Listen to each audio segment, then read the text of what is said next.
This invitation for a dialogue that transcends borders and regions provides a unique opportunity to start a new narrative and discourse on how our societies are constituted and developed. We welcome the opportunity for this dialogue with you as the politicians and government officials, because many of us feel that the discussion about Europe and the future membership of the Western Balkan countries in Europe, in the European Union, is all too often dominated by technocratic discussions about standards, rather than paying attention to the emotional inclusion of the citizens whose associations can form the most important partners, but also adversaries for governments in their struggle to build a Europe that holds together and that is resilient in the face of mounting crisis as we see it today. The refugee crisis unfolding around us has shown how professional and quick civil society organizations can be in their response to emergency needs, in their capacity to organize and to mobilize, and in their capability to point out problems and bring them to the attention of the public. I think we all know that civil society plays a very important role as a place for debate and exchange of ideas, but I think it also passes messages from the citizens to their elected leaders. And as I can tell you from my own perspective as a member of government, this is not always very pleasant, but it is important and it is vital for a democracy. I think to reach this goal of having a civil society that plays a vital role on the Western Balkans, both sides, governments and also civil society, need to jump over their shadows. Civil society should do more to stop regarding governments per se as their enemies. And I think governments should accept that they sometimes need to be challenged.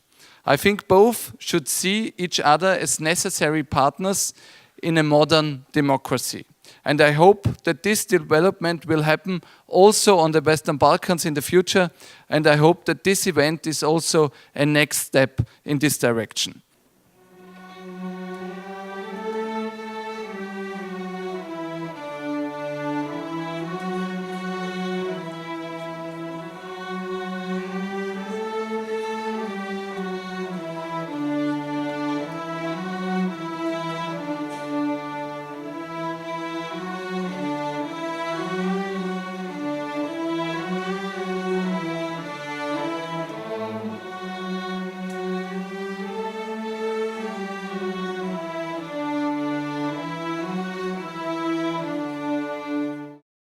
We have to stand up with and we have to stand up for the weaker and the rightless human beings in our society. Those who are so mad to believe they can change the world into better are indeed those who are doing it, and we have many among us tonight.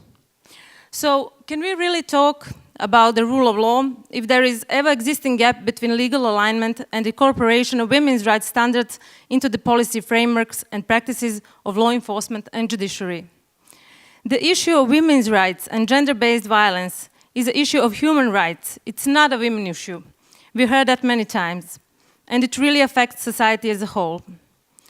There is no social progress without the emancipation of women. Therefore, we request a close screening of statutes of women's rights and also case law by our government, but also the firm insisting of the EU on tangible results in this area, which are really crucial and can truly make a difference. My question to you, is it better to spend millions or maybe billions of euro per month in support for these migrants, in asylum, holding tanks, while figuring out how to ship them back at 3 in the morning, or to invest these millions or billions in job creation in their origin of country? There are urgent and concrete steps to be taken. Develop clear and implementable strategies for Roma and other minorities, and treat a promise as promise. A strategy without budget is a broken promise. Create incentives to increase employment. Invest in prevention of school leaving and improving the quality of education. What is the recipe for a success of civic activism? Go on the field and check it. It's enough. And we need to start make changes. You need to listen to us, and we are going to tell you what to do. Do not ever, no more decisions about us without us. In Bosnia and Herzegovina, there are already 50 active groups all over the country. It doesn't matter it's Serbs Republic or Federation. We are all doing things together. And that is the message, what we want to send. We are working together. We want to be citizens, not the Muslims, not the Serbs, not the Croatians. We want to be citizens with their rights. We have a dream where people with disabilities are fully integrated in the society. And as a main result of decentralization, civil sector in Pančevo has become a major partner in the development of the city in all areas. And we hope that civil sector will become the partner in all levels of government in planning the development of all segments of society. And our recommendation as a path that we see as the improvement of the society is a continuous education within a system. Well, the boy's owner took the money and went to get a so-called prostitute for the evening. And the girl, well, she was never asked. Not to forget, people we exist for are live human beings as all of us here, just with different labels that are attached to their personalities. Name it as victims of trafficking, as undocumented migrants or refugees. They haven't chosen their labels. They were just on the wrong place at the wrong time. Civil society, activism, I think is one of the essences of democracy. But without listening to citizens, societies cannot develop together, governments, parliaments, citizens, the ownership of a state, the ownership of that saying it's ours. So when NGOs speak up publicly, when they put formulate demands, when they make governments accountable, also like in the fight against corruption, it's essential. And even if we don't like it, some of us politicians, for our country's sake, for Europe's sake, listening and working together is really important. So I hope processes like this will continue and that criticism will be seen as something that is enriching and that will help us together to pave the way to become a Europe, including Western Balkan countries as being together in the common European Union. So it's a unique evening that we have a chance to have this dialogue between the elected officials of our countries and representatives of a civil society. Let's make this fast and furious, as the movie says. Try and be as concise as we can, as punchy as we can, and of course respecting the rules of the game. Regarding our economic situation, I'll be as brief as it is possible, not furious. I'm pretty much optimistic on our economic reforms and the results of our economic reforms. What I'm bothered with is whether we'll be able to preserve regional stability, and once again I'm profoundly grateful to my friend Ede Rama, because at least I see no tensions at all between Serbia and Albania. Okay, it seems Alexander made the fast part, I'm going to make the furious part. We're very happy to meet with the civil society, but we have not waited to come to Vienna to do it. So we are doing it all the time, in daily basis, since long years. And I would happily see us and the civil society together to not tell each other in Vienna what one is doing better or worse, but what we together should tell you, him, the EU, what they can do better for us. So we are now in a moment that we have really to understand one thing. Or we are in it all together, or we can't make it. When you look at the enlargement strategy and 3 pillars, which is rule of law, economic governance, and the reform of the public administration. There's still, I mean, a huge number of things we need to work out. A lot of things on our table, a lot of things on our menu, and I think we need to obviously work it out together in the region.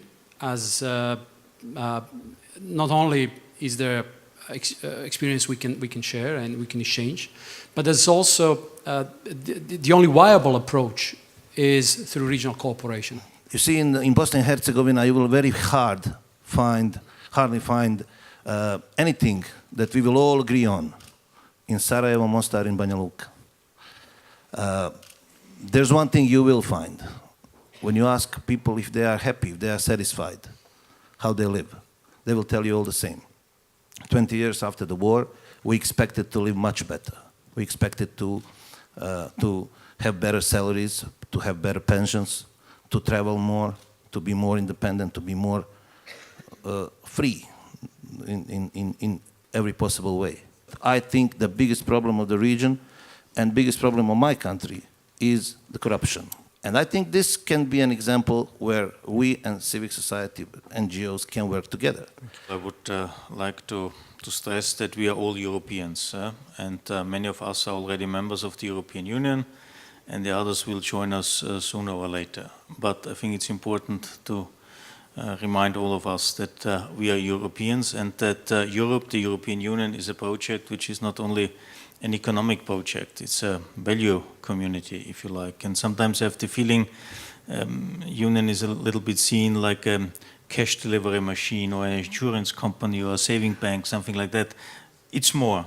I want to talk about the employment issue. It's one of the most important, most pressing issues in the Balkan countries. It needs, as you, Minister, mentioned, a regional approach. It needs a long-term vision and a strategic approach. Or we have not seen until now such a policy or country paper or joint strategy. It's something that should be tackled or can be tackled better, quoting you again, in a regional level. Youth unemployment is one of the key issues that we need to address, whether it's through vocational education training, whether it's through different policies aimed at improving their position for employment. But one of the risks we take during that is that we sometimes see education as only an output of employable workforce. And education is not only that. It's a good side effect from it, but it relies on much more, and we try to aspire for gaining knowledge, whether through quality internships, whether through research work, whether entrepreneurship, innovation, and so on. But a quality education system also manages to build active citizens, and our young people are less and less of that. They don't have time to wait, leaving countries in search for better futures and becoming socially excluded citizens within their own countries, unaware of their rights, losing faith within institutions, losing faith within themselves. So my question would be, shortly, if any of you feel that you have a good model ensuring student, pupil participation within the educational institutions and feel confident that we can follow your lead, please share it.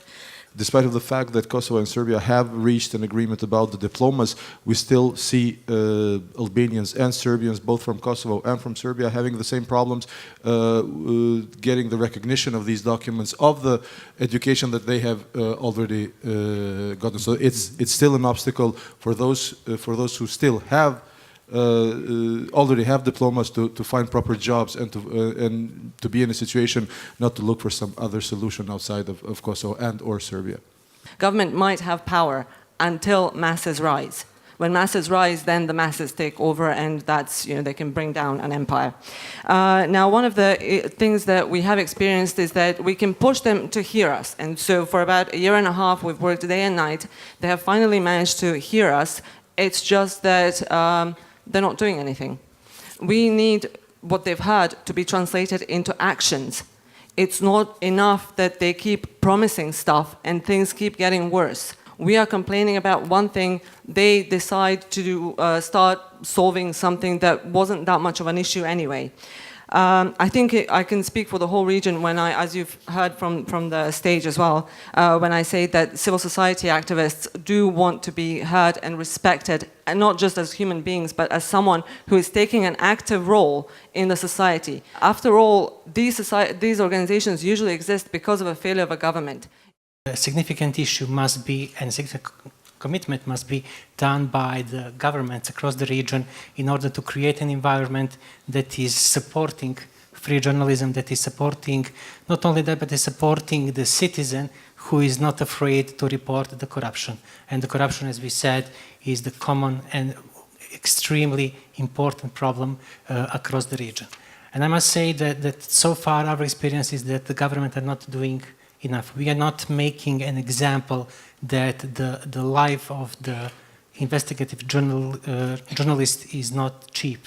We are not making an example that the one who killed the journalist, the one who beat the journalist, the one who destroyed the property of the media network will be sanctioned. First of all, considering government-media relationship, I believe everything starts with ownership.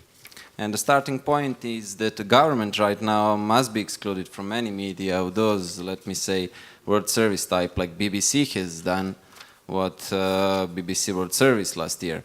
Right now, in the situation where media, especially printed media, ownership structure in Serbia is partly or even completely unknown, even in the case of some old and daily newspapers, influential every step toward transparent funding, for me right now seems impossible. With a poor circulation, poor advertisement, or without advertisement at all, and the price between 20 or 30% for a daily newspaper and around, let's say, I don't know, 1.5 euros for a weekly magazine, it is obvious that they all faced with more or less serious but non-transparent funding. And I would like to see much more, or let's say some representatives of civil society to be active in political life in the way to candidate in elections or for elections and to become members of parliament, maybe members of government. If they are not satisfied with the existing political parties, feel free to found new ones. I've had the chance to be on both sides. I've been in civil society, hating to be in a diameter of 100 meters with any politician, and then I've become, of course, it's called the worse. revolving door. I've gotten worse because I've started to do politics. Civil society has always the conviction that can fix the government. I don't think the government should fix civil society. I was not a member of civil society like Eddie. Not at all, yeah, which was very obvious. Yes, but I'm ready to listen to everybody. Recently, I started to speak to all these people in our country, and I'm not ashamed to say that I learned something from them. I hope that I will learn much more. And I'm profoundly grateful to those people because of their engagement on that migrant crisis. We, the people, I don't think we've got that many problems. I think our politicians have a lot more problems. We are quite clear that we want justice, education, social security, and I think above all, we really want dignity back. I think we're sick and tired of being seen by the whole Europe as the insane cousin nobody wants to invite to dinner.